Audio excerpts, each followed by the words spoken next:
Voilà, chers camarades, chers élèves, chers candidats, aujourd'hui, comme vous l'avez constaté, nous sommes partis pour mettre en valeur ce qu'on appelle un exercice d'application sur un thème qui, je peux dire, pose énormément de problèmes aux élèves, c'est-à-dire le thème sur les personnages du roman.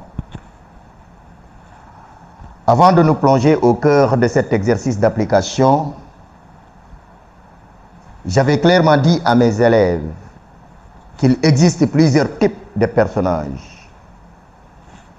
Mais comprenez tout d'abord que le personnage est un être imaginaire avant tout. Il n'est pas comme nous, en chair et en os. C'est un être virtuel. Alors, quels sont les types de personnages que j'avais élaborés en classe? J'avais dit qu'il y a ce que j'appelle les personnages traditionnels, c'est-à-dire les personnages qui ressemblent à une personne réelle avec tous ses critères. Il y a également ce qu'on appelle le personnage moderne, c'est-à-dire le personnage qui se démarque du personnage traditionnel. Nous avions évoqué aussi les personnages fictifs, c'est-à-dire les super-héros, les personnages dont les comportements dépassent notre entendement. C'est cela qu'on appelle les super-héros, les personnages fictifs.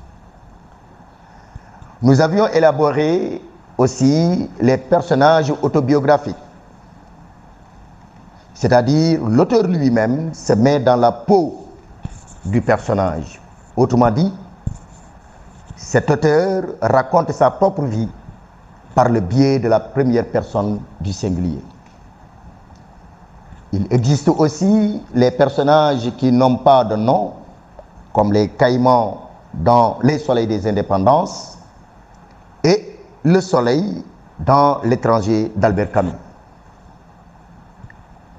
Il y a également les personnages médiocres, c'est-à-dire les personnages qui jouent les rôles secondaires.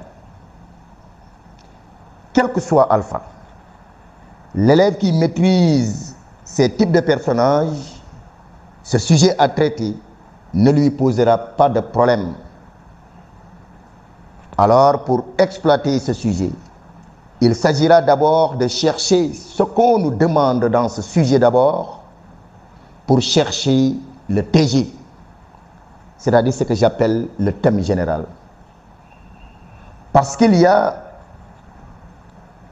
roman en général et le personnage en particulier.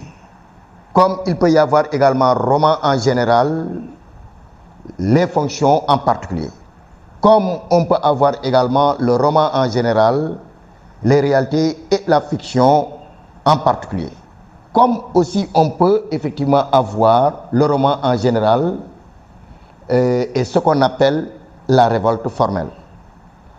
Vous avez compris que je suis en train d'élaborer les possibilités de sujets que le candidat peut rencontrer dans le roman. Alors, le voilà maintenant le sujet. Le romancier doit-il faire oublier à ses lecteurs que ces personnages sont fictifs? Point d'interrogation et fin de citation. Dans une analyse structurée, avec des exemples tirés du roman, vous montrerez d'abord comment le personnage romanesque reflète-t-il la réalité. Ensuite, vous prouverez qu'il n'est qu'un être virtuel. Enfin, vous cherchez à aller au-delà. Dans ce cas de figure, le candidat sait une chose. Il s'agit du roman en général, mais les personnages en particulier. Autrement dit, dans ce cas de figure, l'élève n'a pas le droit de traiter un autre aspect que le personnage romanesque. Alors, est-ce que le sujet est un sujet dialectique ou analytique? D'abord, l'élève doit se poser la question à savoir ce qu'est un sujet de type dialectique. Un sujet de type dialectique est un sujet à plusieurs points de vue et un sujet analytique est un sujet à un seul point de vue. Alors, pour le comprendre, l'élève, ce qu'il doit faire en premier lieu, c'est quoi? L'élève doit transformer la phrase interrogative en phrase affirmative. Alors, le sujet, c'était quoi? Le romancier doit-il faire oublier à ses lecteurs que ces personnages sont fictifs? Et voilà maintenant la transformation en phrase affirmative. Le romancier doit faire oublier à ses lecteurs que ces personnages sont fictifs. Fin de citation. Autrement formulé, je suis en train de faire la reformulation, le romancier doit faire croire à ses lecteurs que ces personnages sont réels. Alors, comparons maintenant le sujet et la reformulation. Il n'y a pas de différence.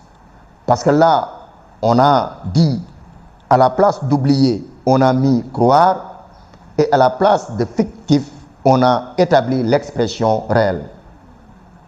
Donc le sens du sujet est le suivant. Le romancier doit faire croire à ses lecteurs que ces personnages sont réels. Maintenant, l'élève entre dans la partie de développement, c'est-à-dire pour élaborer la thèse, la nuance et la synthèse. J'ai l'habitude de le dire. L'élève n'a pas le droit d'aller chercher ailleurs le plan. Ayez l'habitude de mettre en valeur ce qu'on appelle la consigne. Et parce que c'est la consigne vraiment qui détermine la nature de la copie du candidat. Et la consigne, c'est quoi encore? La consigne, c'est ce qu'on nous demande de faire. Elle détermine par ailleurs la nature de la copie du candidat. C'est ce que je venais de dire tout à l'heure. Alors, dans ce cas de figure, pour exploiter la consigne, regardez d'abord les liens logiques. On a mis d'abord qui fait allusion à la thèse, c'est-à-dire les personnages traditionnels. Voilà cette phrase présentative. Il y a ensuite qui fait référence à la nuance, autrement dit, le personnage n'est qu'un être virtuel. Voilà effectivement cette phrase présentative, c'est-à-dire fictif. Un être virtuel, c'est un être fictif. Il y a enfin, et là vous avez au-delà, c'est-à-dire montrer que le personnage peut avoir multiples facettes. Autrement dit, le personnage peut être hybride, c'est-à-dire un personnage qui a effectivement une double facette. Alors, à partir de ce moment, le candidat réussit à élaborer les parties du développement. 1. C'est la thèse. Les personnages traditionnels représentent la thèse. Mais dans cette partie, l'élève doit savoir ce qu'est un personnage traditionnel pour réussir cette partie. L'élève, il doit être en mesure de savoir ce qu'est un personnage traditionnel. Qu'est-ce que c'est un personnage traditionnel? Un personnage traditionnel est un personnage qui reflète le réel. Autrement dit, un personnage qui ressemble à une personne. Comment? Ce personnage détient 3 critères. Voilà un personnage traditionnel. C'est un personnage effectivement qui ressemble à une personne réelle. Et ce personnage doit avoir 3 critères. Ça également, l'élève doit effectivement être en mesure de le savoir. D'abord, ce personnage doit avoir un nom de famille. C'est l'exemple de L'étranger d'Albert Camus. Pour démontrer la thèse, on se pose la question comment Meursault réussit à refléter le réel. Nous, par exemple, à représenter effectivement le réel. Nous qui avons lu l'œuvre, nous savons tous que Meursault porte une identité. C'est le premier critère. Meursault est comme moi, M. Dieng, et comme nous, comme vous du moins. Deuxièmement, Meursault est issu d'une famille. Meursault a ce qu'on appelle un comportement. Il a alors une attitude. Est-ce que son attitude est positive ou négative? Dans ce cas de figure, comprenez que Meursault, si son attitude est positive, il est un personnage modèle. Et si son attitude est négative, il est alors un personnage anti-modèle. Et le troisième critère, Meursault arrive à s'exprimer. Alors, il n'y a pas de différence entre Meursault et moi, M. Dieng. C'est la raison pour laquelle on nous a dit clairement que le personnage romanesque reflète la réalité. On peut évoquer un autre exemple. Attention, pour ce sujet, ne touchez pas au théâtre, même si on reconnaît que dans le théâtre, il y a des personnages, parce que la consigne était très bien claire. Donc, le théâtre est exclu, n'est-ce pas, est exclu du sujet. Et de grâce, ne touchez pas aussi aux fonctions. C'est le personnage qui entre en jeu.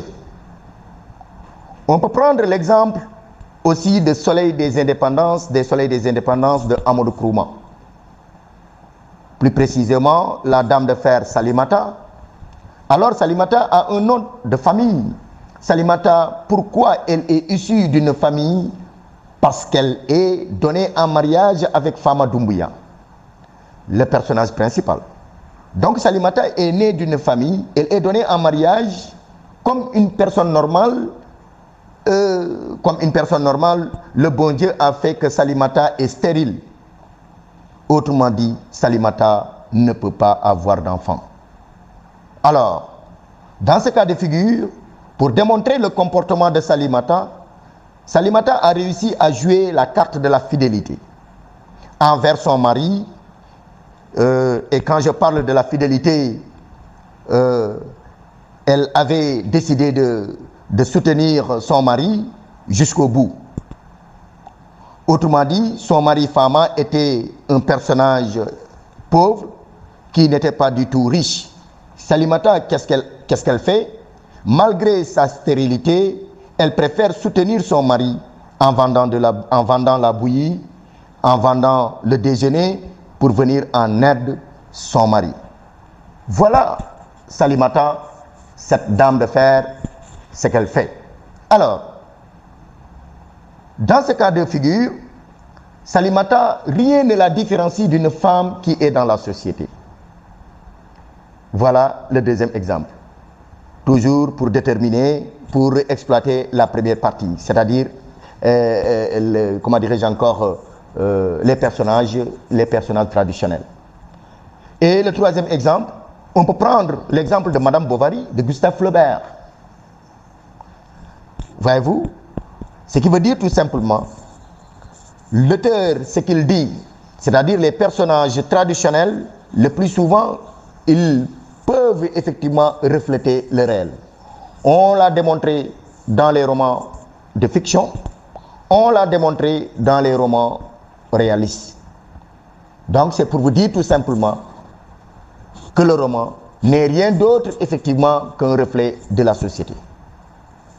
Maintenant, on nous a demandé en deuxième partie, et je pense bien nous sommes obligés de nous arrêter là. Nous reviendrons dans une semaine pour élaborer la suite, c'est-à-dire la nuance et la synthèse. Et vous allez vous rendre compte carrément que l'élève, s'il ne fait pas attention, il va passer une sale soirée en traitant, n'est-ce pas, ce sujet-là.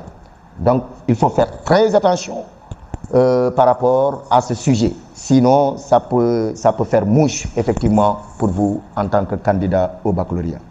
Donc, la semaine prochaine, on va revenir effectivement sur la suite, n'est-ce pas, de ce sujet. On va traiter la nuance et, comment dirais-je encore, la synthèse. Ok, merci et je vous remercie.